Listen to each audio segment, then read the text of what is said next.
ਪੰਜਾਬੀ ਵਿਆਕਰਨ ਨਾਲ ਸੰਬੰਧਿਤ ਇਸ ਵੀਡੀਓ ਵਿੱਚ ਅਸੀਂ ਵਿਸ਼ੇਸ਼ਣ ਬਾਰੇ ਚਰਚਾ ਕਰਾਂਗੇ।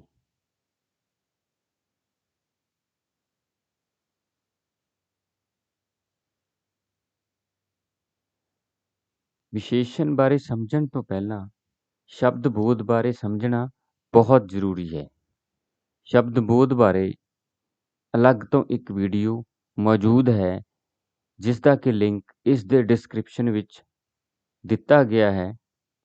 ਇਸ ਵੀਡੀਓ ਦੇ ਡਿਸਕ੍ਰਿਪਸ਼ਨ ਭਾਗ ਵਿੱਚ ਜਾ ਕੇ ਤੁਸੀਂ ਉਸ ਲਿੰਕ 'ਤੇ ਕਲਿੱਕ ਕਰਕੇ ਸ਼ਬਦ ਬੋਧ ਨਾਲ ਸੰਬੰਧਿਤ ਵੀਡੀਓ ਨੂੰ ਵੇਖ ਕੇ ਸ਼ਬਦ ਬੋਧ ਨੂੰ ਸਮਝ ਸਕਦੇ ਹੋ।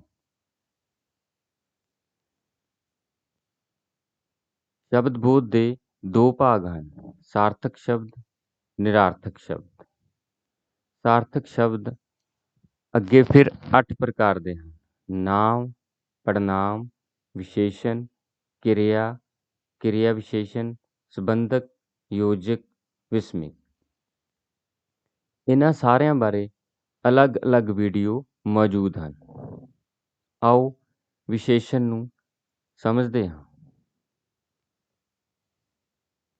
ਵਿਸ਼ੇਸ਼ਣ: ਜਦੋਂ ਅਸੀਂ ਕਿਸੇ ਜੀਵ, ਜਗ੍ਹਾ ਜਾਂ ਵਸਤੂ ਦੇ ਗੁਣ, ਔਗੁਣ, ਰੰਗ, ਆਕਾਰ ਆਦਿ ਦਾ ਜ਼ਿਕਰ ਕਰਦੇ ਹਾਂ ਤਾਂ ਇਹ ਆਪਣੇ ਨਾਲ ਦਿਆਂ ਤੋਂ ਵਿਸ਼ੇਸ਼ ਬਣ ਜਾਂਦੇ ਜਾਂ ਬਣ ਜਾਂਦੀਆਂ ਹਨ।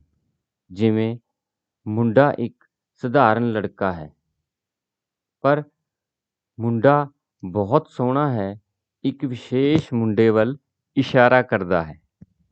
ਅਜਿਹੀ ਵਿਸ਼ੇਸ਼ਤਾ ਦੱਸਣ ਵਾਲੇ ਨੂੰ ਵਿਆਕਰਨ ਵਿੱਚ ਵਿਸ਼ੇਸ਼ਣ ਕਹਿੰਦੇ ਹਨ। ਹੁਣ ਵੇਖਦੇ ਹਾਂ ਕਿ ਵਿਸ਼ੇਸ਼ਣ ਦੀ ਪਰਿਭਾਸ਼ਾ ਕੀ ਹੈ। ਜਿਹੜੇ ਸ਼ਬਦ ਨਾਂਵ ਜਾਂ ਪੜਨਾਂਵ ਸ਼ਬਦਾਂ ਨਾਲ ਆ ਕੇ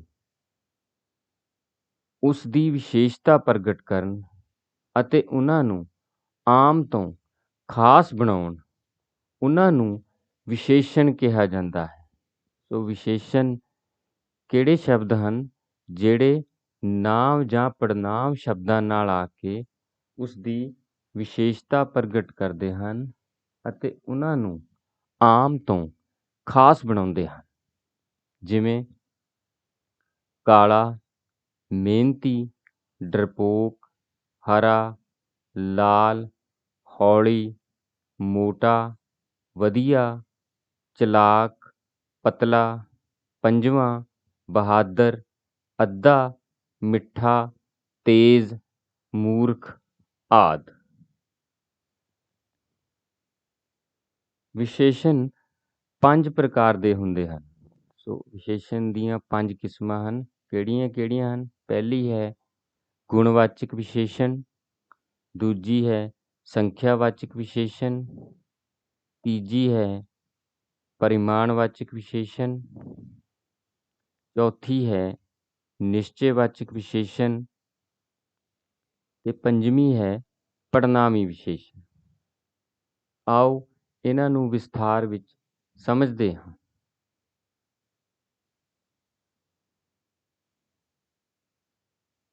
ਪਹਿਲਾਂ ਗੁਣਵਾਚਕ ਵਿਸ਼ੇਸ਼ਣ ਨੂੰ ਸਮਝਦੇ ਹਾਂ। ਗੁਣਵਾਚਕ ਵਿਸ਼ੇਸ਼ਣ: ਜਿਹੜੇ ਸ਼ਬਦ ਨਾਂਵ ਜਾਂ ਪੜਨਾਂਵ ਸ਼ਬਦਾਂ ਦੇ ਗੁਣ, ਆਕਾਰ, ਅਵਸਥਾ ਆਦਿ ਦੱਸਣ, ਉਹਨਾਂ ਨੂੰ ਗੁਣਵਾਚਕ ਵਿਸ਼ੇਸ਼ਣ ਕਿਹਾ ਜਾਂਦਾ ਹੈ। ਸੋ ਗੁਣਵਾਚਕ ਵਿਸ਼ੇਸ਼ਣ ਕਿਹੜੇ ਸ਼ਬਦ ਹਨ? ਜਿਹੜੇ ਨਾਂਵ ਜਾਂ ਪੜਨਾਂਵ ਸ਼ਬਦਾਂ ਦੇ ਗੁਣ, ਆਕਾਰ ਅਤੇ ਅਵਸਥਾ ਬਾਰੇ ਦੱਸ ਰਹੇ ਹਨ। ਜਿਵੇਂ ਨੇਕ ਬੱਚੇ, ਮਾੜੀ ਆਦਤ। ਨੇਕ ਗੁਣਵਾਚਕ ਵਿਸ਼ੇਸ਼ਣ ਹੈ, ਮਾੜੀ ਆਦਤ ਇੱਥੇ ਮਾੜੀ ਗੁਣਵਾਚਕ ਵਿਸ਼ੇਸ਼ਣ ਹੈ। ਕਾਲਾ ਕੱਪੜਾ, ਕਾਲਾ ਗੁਣਵਾਚਕ ਵਿਸ਼ੇਸ਼ਣ ਹੈ। ਗੋਰੀ ਗਾਂ, ਗੋਰੀ ਗੁਣਵਾਚਕ ਵਿਸ਼ੇਸ਼ਣ ਹੈ। ਸ਼ਹਿਰੀ ਲੋਕ, ਸ਼ਹਿਰੀ ਗੁਣਵਾਚਕ ਵਿਸ਼ੇਸ਼ਣ ਹੈ। ਮਿੱਠੇ ਅੰਬ ਦੇ ਵਿੱਚ ਮਿੱਠੇ ਗੁਣਵਾਚਕ ਵਿਸ਼ੇਸ਼ਣ ਹੈ। ਸੋ ਇਸ ਤਰ੍ਹਾਂ ਦੇ ਹੋਰ ਬਹੁਤ ਸਾਰੇ ਸ਼ਬਦ ਸਾਨੂੰ ਮਿਲ ਜਾਣਗੇ ਜੋ ਗੁਣਵਾਚਕ ਵਿਸ਼ੇਸ਼ਣ ਹਨ।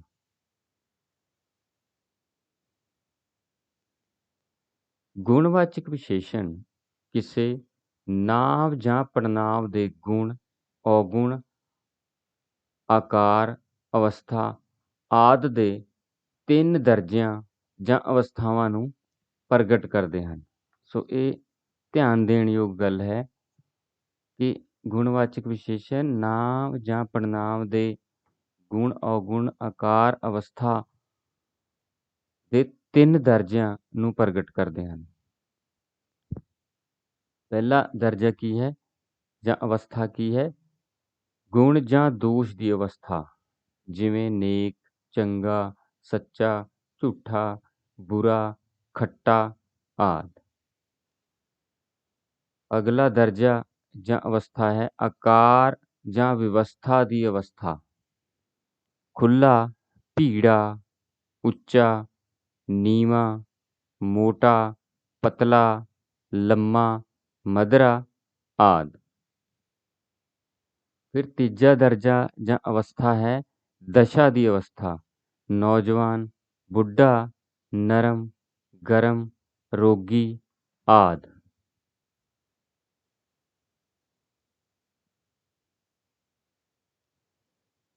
ਹੁਣ ਇੱਕ ਹੋਰ ਜੋ ਵਿਸ਼ੇਸ਼ ਗੱਲ ਹੈ ਉਹ ਕੀ ਹੈ ਕਿ ਕਿਸੇ ਇੱਕ ਗੁਣ ਕਰਕੇ 2 ਜਾਂ ਵਧੇਰੇ ਚੀਜ਼ਾਂ ਦਾ ਟਾਕਰਾ ਕਰਨ ਨੂੰ ਤੁਲਨਾ ਕਿਹਾ ਜਾਂਦਾ ਹੈ। ਤੁਲਨਾ ਦੇ ਦ੍ਰਿਸ਼ਟੀਕੋਣ ਤੋਂ ਗੁਣਵਾਚਕ ਵਿਸ਼ੇਸ਼ਣ ਦੀਆਂ 3 ਅਵਸਥਾਵਾਂ ਹਨ।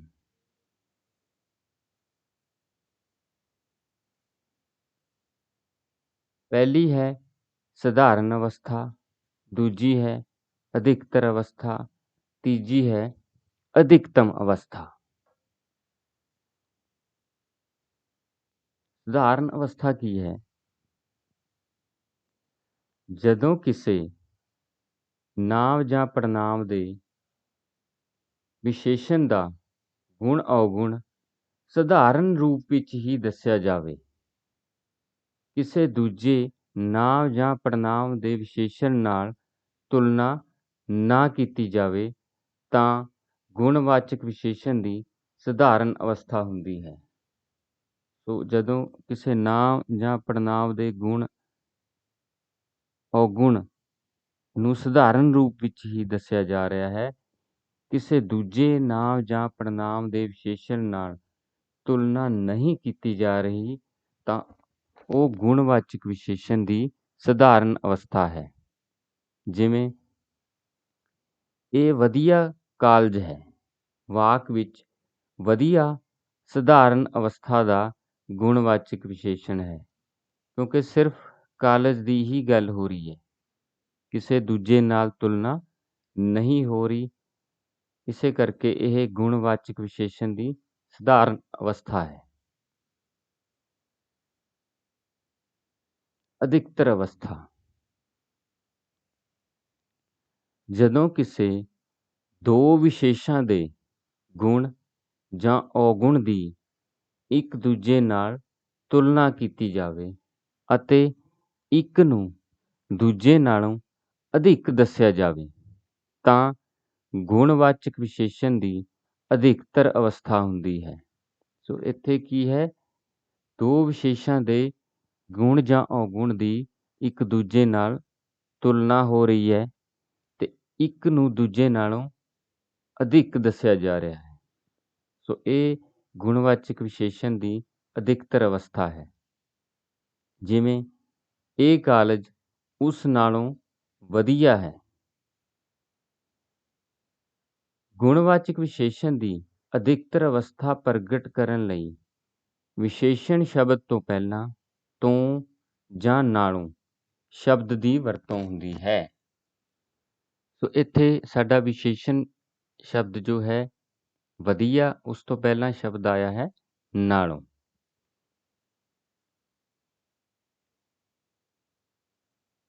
ਅੱਗੇ ਹੈ ਅਧਿਕਤਮ ਅਵਸਥਾ।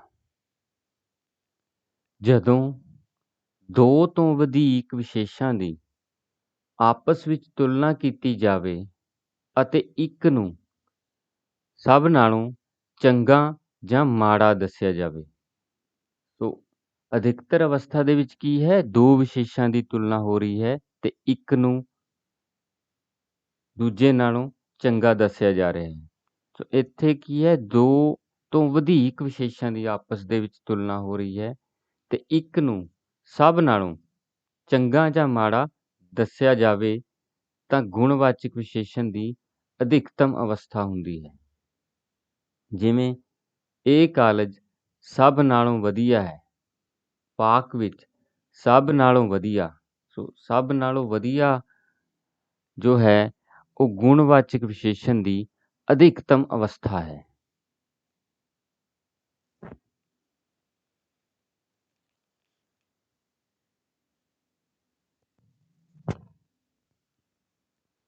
ਹੁਣ ਦੂਜੀ ਕਿਸਮ ਵੱਲ ਵੱਧਦੇ ਹਾਂ, ਸੰਖਿਆਵਾਚਕ ਵਿਸ਼ੇਸ਼ਣ। ਸੰਖਿਆਵਾਚਕ ਵਿਸ਼ੇਸ਼ਣ ਜਿਹੜੇ ਸ਼ਬਦ ਕਿਸੇ ਨਾਮ ਜਾਂ ਪੜਨਾਮ ਸ਼ਬਦਾਂ ਦੀ ਗਿਣਤੀ ਦਾ ਗਿਆਨ ਦੇਣ, ਉਹਨਾਂ ਨੂੰ ਸੰਖਿਆਵਾਚਕ ਵਿਸ਼ੇਸ਼ਣ ਕਿਹਾ ਜਾਂਦਾ ਹੈ। ਸੋ ਕਿਸੇ ਨਾਮ ਜਾਂ ਪੜਨਾਮ ਸ਼ਬਦਾਂ ਦੀ ਗਿਣਤੀ ਦਾ ਗਿਆਨ ਦੇ ਰਹੇ ਹਨ ਜੋ ਸ਼ਬਦ, ਉਹ ਹਨ ਸੰਖਿਆਵਾਚਕ ਵਿਸ਼ੇਸ਼ਣ। ਜਿਵੇਂ 5, 10, ਦੁੱਗਣਾ, ਚੌਥਾ, ਥੋੜ੍ਹਾ, ਬਹੁਤ ਆਦਿ। ਸੋ ਇਹ ਜੋ ਸ਼ਬਦ ਹਨ ਉਹ ਸੰਖਿਆਵਾਚਕ ਵਿਸ਼ੇਸ਼ਣ ਹਨ। ਇਸ ਤਰ੍ਹਾਂ ਦੇ ਹੋਰ ਵੀ ਬਹੁਤ ਸਾਰੇ ਸ਼ਬਦ ਤੁਸੀਂ ਪੜ੍ਹਦੇ ਜਾਂ ਸੁਣਦੇ ਹੋ। ਸੰਖਿਆਵਾਚਕ ਵਿਸ਼ੇਸ਼ਣ ਦੋ ਪ੍ਰਕਾਰ ਦੇ ਹਨ। ਕਿਹੜੇ-ਕਿਹੜੇ ਹਨ? ਨਿਸ਼ਚਿਤ ਸੰਖਿਆਵਾਚਕ ਵਿਸ਼ੇਸ਼ਣ ਅਤੇ ਅਨਿਸ਼ਚਿਤ ਸੰਖਿਆਵਾਚਕ ਵਿਸ਼ੇਸ਼ਣ। ਆਓ ਇਹਨਾਂ ਨੂੰ ਵਿਸਥਾਰ ਵਿੱਚ ਸਮਝਦੇ ਹਾਂ।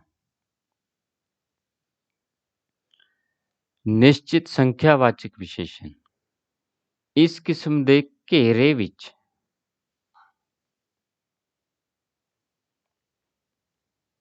ਗਿਣਤੀ ਸੰਬੰਧੀ ਸ਼ਬਦ ਆਉਂਦੇ ਹਨ।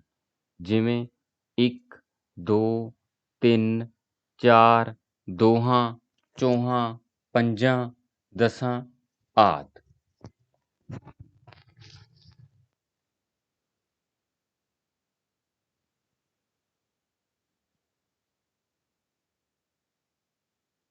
ਇਸ ਦੇ ਵਿੱਚ ਅੱਗੇ ਫਿਰ ਅਸੀਂ ਵੇਖਦੇ ਹਾਂ ਕਿ ਅਪੂਰਨ ਅੰਕ ਬੋਧਕ ਜਿਸ 'ਚ ਆਉਂਦੇ ਹਨ ਅੱਧਾ, ਡੇਢ, ਢਾਈ, ਪੌਣਾ ਆਦਿ, ਤੇ ਕ੍ਰਮਵਾਚਕ ਇਹ ਦਰਜੇਵਾਰ ਗਿਣਤੀ ਦੇ ਸੂਚਕ ਹਨ।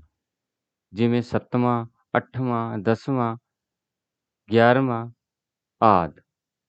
ਫਿਰ ਅੱਗੇ ਹੈ ਸਮੁੱਚਤਾ ਬੋਧਕ। ਇਹ ਪੂਰੀ ਗਿਣਤੀ ਨੂੰ ਨਿਸ਼ਚਿਤ ਰੂਪ ਵਿੱਚ ਪੇਸ਼ ਕਰਦਾ ਹੈ। ਜੋ ਸਮੁੱਚਤਾ ਬੋਧਕ ਹੈ ਨਿਸ਼ਚਿਤ ਸੰਖਿਆਵਾਚਕ ਵਿਸ਼ੇਸ਼ਣ ਦੇ ਵਿੱਚ ਅੱਗੇ ਜੋ ਇਹਦੇ ਹਿੱਸੇ ਹਨ, ਇਹ ਪੂਰੀ ਗਿਣਤੀ ਨੂੰ ਨਿਸ਼ਚਿਤ ਰੂਪ ਵਿੱਚ ਪੇਸ਼ ਕਰਦਾ ਹੈ। ਦੋਵੇਂ, ਤਿੰਨੇ, ਸਾਰੇ, ਸੱਤੇ, 20 ਦੇ 20, 100 ਦੇ 100 ਆਦਿ। ਫਿਰ ਅੱਗੇ ਹੈ ਗੁਣ ਬੋਧਕ। ਇਹ ਗਿਣਤੀ ਨੂੰ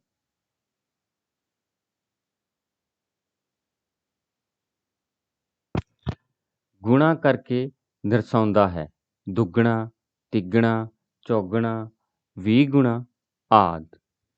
ਸੋ ਨਿਸ਼ਚਿਤ ਸੰਖਿਆਵਾਚਕ ਵਿਸ਼ੇਸ਼ਣ 'ਚ ਅੱਗੇ ਫਿਰ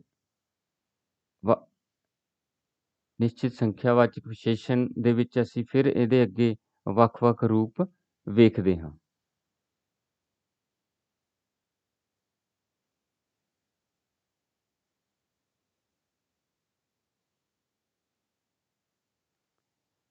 ਅਨਿਸ਼ਚਿਤ ਸੰਖਿਆਵਾਚਕ ਵਿਸ਼ੇਸ਼ਣ ਇਹ ਵਿਸ਼ੇਸ਼ਣ ਗਿਣਤੀ ਨੂੰ ਸਿਰਫ ਅਨੁਮਾਨ ਵਿੱਚ ਹੀ ਦਰਸਾਉਂਦਾ ਹੈ। ਅਸੀਂ ਅਨੁਮਾਨ ਹੀ ਲਗਾ ਰਹੇ ਹਾਂ।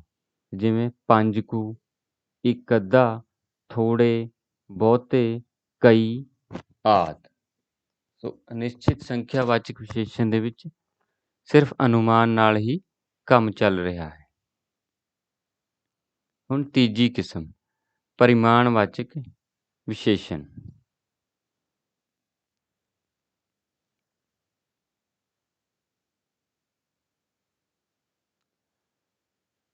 ਜਿਹੜੇ ਵਿਸ਼ੇਸ਼ਣ ਸ਼ਬਦਾਂ ਤੋਂ ਤੋਲ ਜਾਂ ਮਾਪ ਦਾ ਪਤਾ ਲੱਗੇ ਉਹਨਾਂ ਨੂੰ ਪਰਿਮਾਣਵਾਚਕ ਵਿਸ਼ੇਸ਼ਣ ਜਾਂ ਮਿਣਤੀਵਾਚਕ ਵਿਸ਼ੇਸ਼ਣ ਕਿਹਾ ਜਾਂਦਾ ਹੈ। ਸੋ ਜਿਨ੍ਹਾਂ ਵਿਸ਼ੇਸ਼ਣ ਸ਼ਬਦਾਂ ਤੋਂ ਸਾਨੂੰ ਮਿਣਤੀ, ਤੋਲ ਜਾਂ ਮਾਪ ਦਾ ਪਤਾ ਲੱਗ ਰਿਹਾ ਹੈ ਉਹਨਾਂ ਨੂੰ ਅਸੀਂ ਪਰਿਮਾਣਵਾਚਕ ਵਿਸ਼ੇਸ਼ਣ ਜਾਂ ਮਿਣਤੀਵਾਚਕ ਵਿਸ਼ੇਸ਼ਣ ਆਖਦੇ ਹਾਂ। ਜਿਵੇਂ ਬਹੁਤ, ਥੋੜ੍ਹਾ, ਕਾਫੀ, ਗਿੱਠਕੂ ਆਦਿ। ਇਸ ਨੂੰ ਅੱਗੇ ਦੋ ਭਾਗਾਂ ਵਿੱਚ ਵੰਡਿਆ ਜਾ ਸਕਦਾ ਹੈ: ਪਰਿਮਾਣਵਾਚਕ ਵਿਸ਼ੇਸ਼ਣ ਅਤੇ ਅਨਿਸ਼ਚਿਤ ਪਰਿਮਾਣਵਾਚਕ ਵਿਸ਼ੇਸ਼ਣ।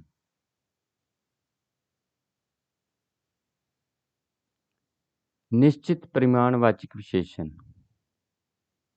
ਜਿਹੜੇ ਆਪਣੇ ਵਿਸ਼ੇਸ਼ਾਂ ਦੀ ਪੂਰੀ ਮਿਣਤੀ ਜਾਂ ਮਾਪ ਤੋਲ ਦੱਸਣ, ਉਹ ਕੀ ਹਨ? ਨਿਸ਼ਚਿਤ ਪਰਿਮਾਣਵਾਚਕ ਵਿਸ਼ੇਸ਼ਣ।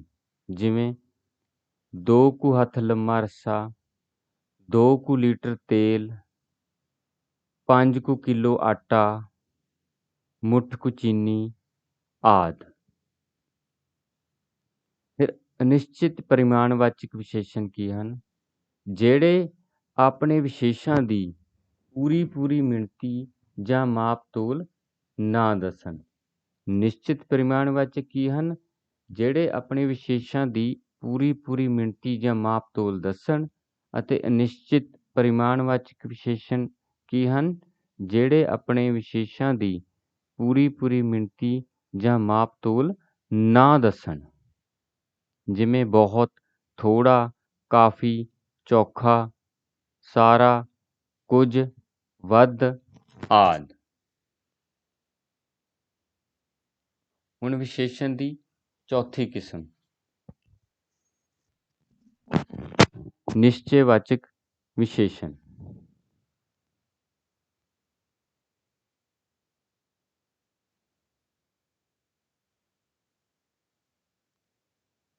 ਜਿਹੜਾ ਸ਼ਬਦ ਕਿਸੇ ਨਾਮ ਜਾਂ ਪੜਨਾਮ ਨਾਲ ਇਸ ਤਰ੍ਹਾਂ ਆਵੇ ਕਿ ਉਸ ਵੱਲ ਨਿਸ਼ਚੇ ਨਾਲ ਇਸ਼ਾਰਾ ਕਰਕੇ ਉਸ ਨੂੰ ਆਮ ਤੋਂ ਵਿਸ਼ੇਸ਼ ਬਣਾਏ, ਉਸ ਨੂੰ ਨਿਸ਼ਚੈਵਾਚਕ ਵਿਸ਼ੇਸ਼ਣ ਕਿਹਾ ਜਾਂਦਾ ਹੈ। ਸੋ ਨਿਸ਼ਚੈਵਾਚਕ ਵਿਸ਼ੇਸ਼ਣ ਕੀ ਹੈ? ਅਜਿਹਾ ਸ਼ਬਦ ਜਿਹੜਾ ਨਾਮ ਜਾਂ ਪੜਨਾਮ ਨਾਲ ਇਸ ਤਰ੍ਹਾਂ ਆ ਰਿਹਾ ਹੈ ਕਿ ਉਸ ਵੱਲ ਨਿਸ਼ਚੇ ਨਾਲ ਇਸ਼ਾਰਾ ਕਰਕੇ ਉਸ ਨੂੰ ਆਮ ਤੋਂ ਵਿਸ਼ੇਸ਼ ਬਣਾ ਰਿਹਾ ਹੈ। ਜਿਵੇਂ ਇਹ, ਉਹ, ਔ, ਇਹਨਾਂ, ਉਹਨਾਂ ਆਦਿ। ਇਸ ਦੇ ਵੀ ਅੱਗੇ ਦੋ ਭਾਗ ਹਨ: ਨਿਕਟਵਰਤੀ ਨਿਸ਼ਚੈਵਾਚਕ ਵਿਸ਼ੇਸ਼ਣ ਅਤੇ ਦੂਰਵਰਤੀ ਨਿਸ਼ਚੈਵਾਚਕ ਵਿਸ਼ੇਸ਼ਣ। ਨਿਕਟਵਰਤੀ ਨਿਸ਼ਚੈਵਾਚਕ ਵਿਸ਼ੇਸ਼ਣ ਜਿਹੜੇ ਸ਼ਬਦ ਕਿਸੇ ਨੇੜੇ ਦੀ ਚੀਜ਼ ਵੱਲ ਇਸ਼ਾਰਾ ਕਰਕੇ ਉਸ ਨੂੰ ਆਮ ਤੋਂ ਖਾਸ ਬਣਾਉਣ, ਉਹਨਾਂ ਨੂੰ ਨਿਕਟਵਰਤੀ ਨਿਸ਼ਚੈਵਾਚਕ ਵਿਸ਼ੇਸ਼ਣ ਕਿਹਾ ਜਾਂਦਾ ਹੈ। ਸੋ ਨੇੜੇ ਦੀ ਚੀਜ਼ ਵੱਲ ਜੋ ਇਸ਼ਾਰਾ ਕਰਕੇ ਉਸ ਨੂੰ ਆਮ ਤੋਂ ਖਾਸ ਬਣਾ ਰਹੇ ਹਨ, ਉਹ ਨਿਕਟਵਰਤੀ ਨਿਸ਼ਚੈਵਾਚਕ ਵਿਸ਼ੇਸ਼ਣ ਹਨ। ਜਿਵੇਂ ਇਹ, ਆ ਆਦਿ। ਫਿਰ ਦੂਰਵਰਤੀ ਨਿਸ਼ਚੈਵਾਚਕ ਵਿਸ਼ੇਸ਼ਣ। ਜਿਵੇਂ ਇਹਨਾਂ ਦੋਨਾਂ ਦੇ ਨਾਮ ਤੋਂ ਵੀ ਸਪਸ਼ਟ ਹੈ, ਨਿਕਟਵਰਤੀ ਭਾਵ ਨੇੜੇ ਦੀ ਚੀਜ਼ ਵੱਲ ਅਤੇ ਦੂਰਵਰਤੀ ਭਾਵ ਦੂਰ ਦੀ ਚੀਜ਼ ਵੱਲ। ਜਿਹੜੇ ਸ਼ਬਦ ਕਿਸੇ ਦੂਰ ਦੀ ਚੀਜ਼ ਵੱਲ ਇਸ਼ਾਰਾ ਕਰਕੇ ਉਸ ਨੂੰ ਆਮ ਤੋਂ ਖਾਸ ਬਣਾਉਣ, ਉਹਨਾਂ ਨੂੰ ਦੂਰਵਰਤੀ ਨਿਸ਼ਚੈਵਾਚਕ ਵਿਸ਼ੇਸ਼ਣ ਕਿਹਾ ਜਾਂਦਾ ਹੈ। ਨਿਕਟਵਰਤੀ ਦੇ ਵਿੱਚ ਨੇੜੇ ਦੀ ਚੀਜ਼ ਵੱਲ ਇਸ਼ਾਰਾ ਹੋ ਰਿਹਾ ਹੈ ਅਤੇ ਦੂਰਵਰਤੀ ਦੇ ਵਿੱਚ ਦੂਰ ਦੀ ਚੀਜ਼ ਵੱਲ। ਦੂਰ ਦੀ ਚੀਜ਼ ਵੱਲ ਇਸ਼ਾਰਾ ਕਰਕੇ ਉਸ ਨੂੰ ਆਮ ਤੋਂ ਖਾਸ ਬਣਾ ਰਹੇ ਹਨ। ਉਹ ਕੀ ਹਨ? ਦੂਰਵਰਤੀ ਨਿਸ਼ਚੈਵਾਚਕ ਵਿਸ਼ੇਸ਼ਣ, ਜਿਵੇਂ ਉਹ, ਔ ਆਦਿ। ਹੁਣ ਪੰਜਵੀਂ ਕਿਸਮ, ਪੜਨਾਮੀ ਵਿਸ਼ੇਸ਼ਣ।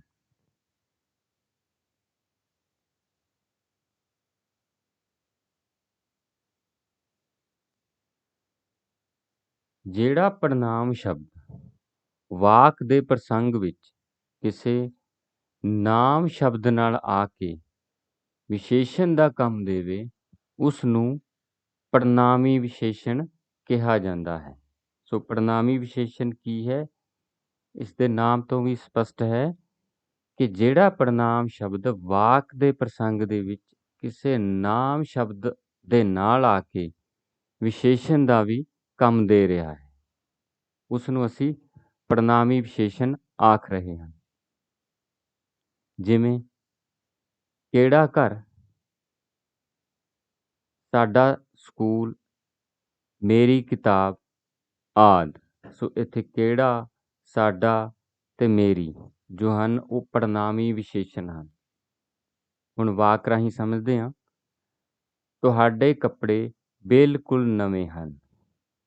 ਕਿਹੜਾ ਬੱਚਾ ਰੌਲਾ ਪਾ ਰਿਹਾ ਹੈ। ਵਾਕਾਂ ਵਿੱਚ ਤੁਹਾਡੇ ਅਤੇ ਕਿਹੜਾ ਪੜਨਾਮੀ ਵਿਸ਼ੇਸ਼ਣ ਹਨ।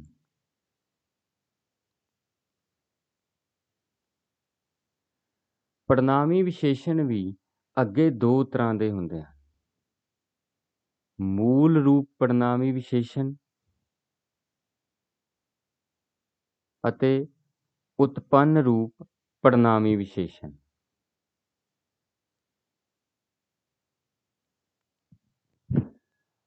ਮੂਲ ਰੂਪ ਪੜਨਾਮੀ ਵਿਸ਼ੇਸ਼ਣ, ਜਿਹੜੇ ਪੜਨਾਮ ਆਪਣੇ ਮੂਲ ਰੂਪ ਵਿੱਚ ਹੀ ਵਿਸ਼ੇਸ਼ਣ ਹੋ ਜਾਣ, ਉਹਨਾਂ ਨੂੰ ਮੂਲ ਰੂਪ ਪੜਨਾਮੀ ਵਿਸ਼ੇਸ਼ਣ ਕਿਹਾ ਜਾਂਦਾ ਹੈ। ਸੋ ਇਸ ਦੇ ਸਿਰਲੇਖ ਤੋਂ ਵੀ ਸਪਸ਼ਟ ਹੈ ਕਿ ਅਜਿਹੇ ਪੜਨਾਮ ਜੋ ਆਪਣੇ ਮੂਲ ਰੂਪ ਦੇ ਵਿੱਚ ਹੀ ਪੜਨਾਮੀ ਵਿਸ਼ੇਸ਼ਣ ਬਣ ਰਹੇ ਹਨ।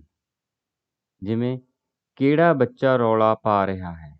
ਵਾਕ ਵਿੱਚ ਕਿਹੜਾ ਮੂਲ ਰੂਪ ਪੜਨਾਮੀ ਵਿਸ਼ੇਸ਼ਣ ਹੈ। ਸੋ ਇੱਥੇ ਪੜਨਾਮ ਦਾ ਰੂਪ ਨਹੀਂ ਬਦਲਿਆ।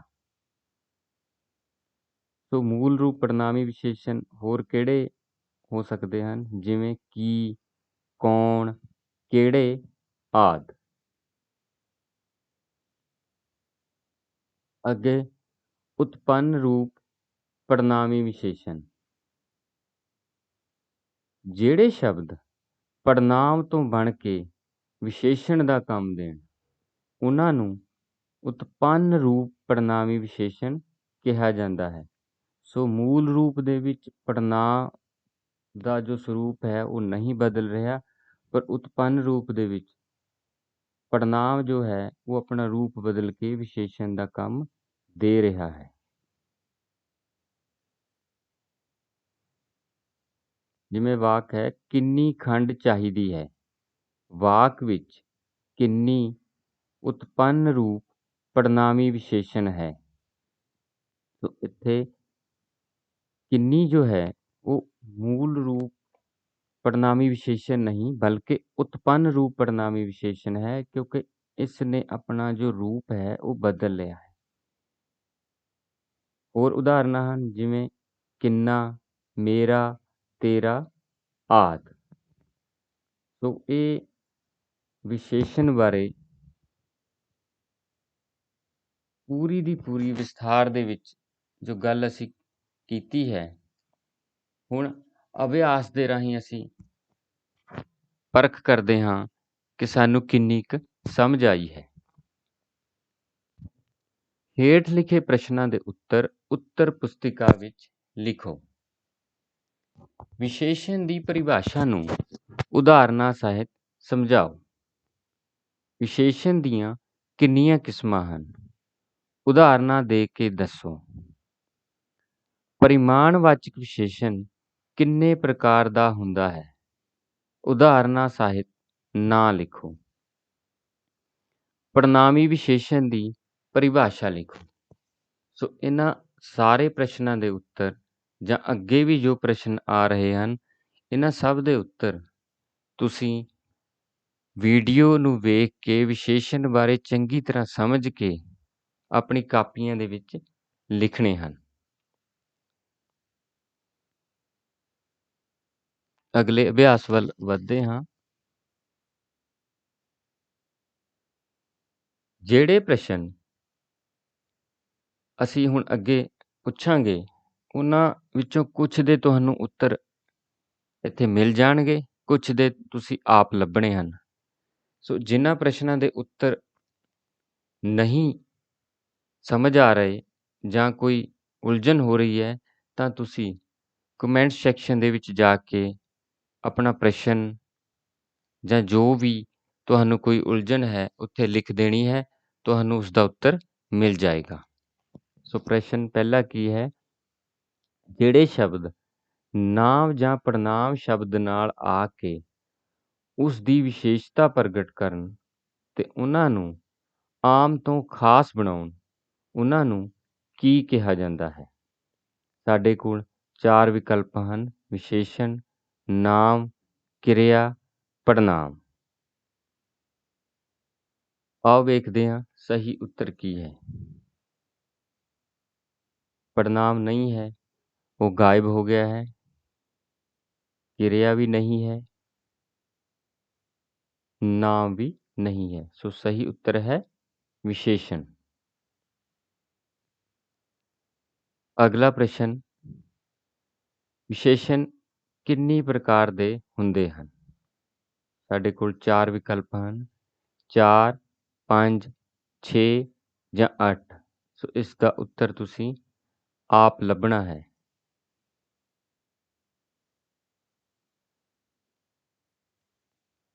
ਤੀਜਾ ਪ੍ਰਸ਼ਨ, ਹੇਠ ਲਿਖੇ ਵਾਕਾਂ ਵਿੱਚੋਂ ਵਿਸ਼ੇਸ਼ਣ ਚੁਣ ਕੇ ਉਹਨਾਂ ਦੀਆਂ ਕਿਸਮਾਂ ਵੀ ਦੱਸੋ। ਸੋ ਇੱਥੇ ਸਾਡੇ ਕੋਲ 5 ਵਾਕ ਹਨ। ਤੁਸੀਂ ਇਹਨਾਂ ਵਾਕਾਂ ਵਿੱਚੋਂ ਪਹਿਲਾਂ ਵਿਸ਼ੇਸ਼ਣ ਸ਼ਬਦ ਚੁਣ ਕੇ ਲਿਖਣੇ ਹਨ ਤੇ ਫਿਰ ਉਹਨਾਂ ਦੀ ਕਿਸਮ ਵੀ ਦੱਸਣੀ ਹੈ। ਇਸ ਕਿਸਮ ਦਾ ਜੋ ਚਾਰਟ ਹੈ ਉਹ ਆਪਣੀ ਕਾਪੀ ਦੇ ਵਿੱਚ ਬਣਾ ਲੈਣਾ ਹੈ। ਪਹਿਲਾ ਵਾਕ ਹੈ, ਉਹ ਇਸ ਸਭਾ ਦਾ ਚੌਥਾ ਮੈਂਬਰ ਹੈ। ਦੁੱਧ ਵਿੱਚ ਥੋੜਾ ਪਾਣੀ ਮਿਲਾਓ। ਮੇਰੀ ਕਮੀਜ਼ ਦਾ ਰੰਗ ਨੀਲਾ ਹੈ। ਉਹ ਸਾਡਾ ਘਰ ਹੈ। ਇਹ ਸਾਈਕਲ ਕਿਸ ਦੀ ਹੈ? ਸੋ ਇਹਨਾਂ 5 ਵਾਕਾਂ ਦੇ ਵਿੱਚੋਂ ਤੁਸੀਂ ਵਿਸ਼ੇਸ਼ਣ ਚੁਣ ਕੇ ਉਹਨਾਂ ਦੀਆਂ ਕਿਸਮਾਂ ਵੀ ਦੱਸਣੀਆਂ ਹਨ। ਜਿਵੇਂ ਮੈਂ ਪਹਿਲਾਂ ਵੀ ਦੱਸਿਆ ਹੈ ਕਿ ਤੁਸੀਂ ਇਸ ਕਿਸਮ ਦਾ ਇੱਕ ਚਾਰਟ ਬਣਾ ਲੈਣਾ ਹੈ ਆਪਣੀ ਕਾਪੀ ਦੇ ਵਿੱਚ ਤੇ ਫਿਰ ਇਹ ਪ੍ਰਸ਼ਨ ਹੱਲ ਕਰਨਾ ਹੈ। ਚੌਥਾ ਪ੍ਰਸ਼ਨ, ਦਿੱਤੇ ਗਏ ਵਿਕਲਪਾਂ ਵਿੱਚੋਂ ਸੰਖਿਆਵਾਚਕ ਵਿਸ਼ੇਸ਼ਣ ਚੁਣੋ। ਇਹ 4 ਵਿਕਲਪ ਹਨ। ਇਹਨਾਂ ਵਿੱਚੋਂ ਇੱਕ ਜੋ ਸ਼ਬਦ ਸਮੂਹ ਹੈ ਉਹ ਸੰਖਿਆਵਾਚਕ ਵਿਸ਼ੇਸ਼ਣ ਨਾਲ ਸੰਬੰਧਿਤ ਹੈ, ਉਹ ਤੁਸੀਂ ਚੁਣਨਾ ਹੈ। ਪਹਿਲਾ ਵਿਕਲਪ ਹੈ 1, 100, ਦੁੱਗਣਾ। ਦੂਜਾ ਵਿਕਲਪ ਹੈ ਬਹੁਤ ਸਾਰੇ, ਕੋਈ ਕੋਈ। ਤੀਜਾ ਵਿਕਲਪ ਹੈ ਕੋਈ ਕੋਈ, ਦੋ ਦੋ। ਚੌਥਾ ਵਿਕਲਪ ਹੈ ਕਿਹੜਾ ਜਿਹੜਾ। ਸੋ ਇਹਨਾਂ ਦੇ ਵਿੱਚੋਂ ਤੁਸੀਂ ਇੱਕ ਸਹੀ ਉੱਤਰ ਚੁਣ ਕੇ ਆਪਣੀ ਕਾਪੀਆਂ ਦੇ ਵਿੱਚ ਲਿਖਣਾ ਹੈ। ਜਿੱਥੇ ਕੋਈ ਦਿੱਕਤ ਆ ਰਹੀ ਹੈ ਜਾਂ ਕੋਈ ਉਲਝਣ ਹੈ, ਤੁਸੀਂ ਕਮੈਂਟ ਸੈਕਸ਼ਨ ਦੇ ਵਿੱਚ ਜਾ ਕੇ ਆਪਣਾ ਜੋ ਪ੍ਰਸ਼ਨ ਹੈ ਉਹ ਲਿਖ ਦੇਣਾ ਹੈ ਜਾਂ ਪ੍ਰਸ਼ਨ ਨਾਲ ਸੰਬੰਧਿਤ ਕੋਈ ਸਮੱਸਿਆ ਜਾਂ ਕੋਈ ਉਲਝਾ ਹੈ ਉਹ ਲਿਖ ਦੇਣਾ ਹੈ। ਤੁਹਾਨੂੰ ਉਸ ਦਾ ਉੱਤਰ ਮਿਲ ਜਾਏਗਾ। ਬਹੁਤ ਬਹੁਤ ਧੰਨਵਾਦ।